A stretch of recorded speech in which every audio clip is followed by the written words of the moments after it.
going to do this first video on the stroke itself. I'm going to break it down into three main components. And the reason I do this, there's specific names for different parts of the stroke. And that will make much more sense when we get to the technique of the stroke itself. So this video is just breaking down the stroke into the three different main components. So the three main components are the catch, the drive. Some people might call that the stroke, but we'll go with the drive because that's what it is. It's driving with the legs, and the recovery.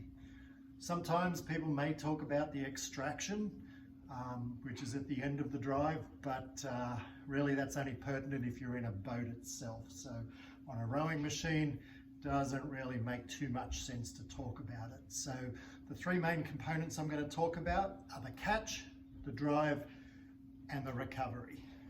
Looks like Hallie's going to join us. Out of the way, darling.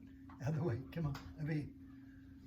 Okay, so the catch is when the blade actually enters the water. So in a boat, so in the rowing machine, same thing. When you're at the front of the stroke, it's when you're actually catching the water, or catching, in this case, the air, and engaging in the stroke. So the beginning of the stroke is the catch, followed by the drive, and then the recovery. So catch is the beginning of the stroke.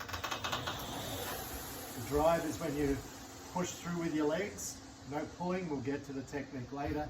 And recovery is going from the end of the drive back to the catch again.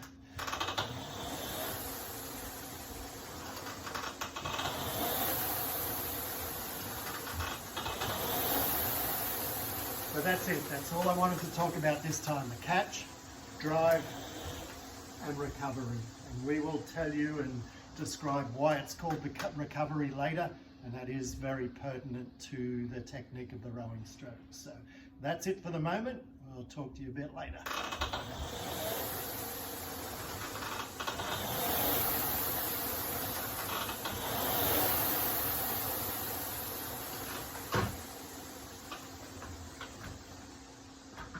Thanks for joining us, Halle Valley.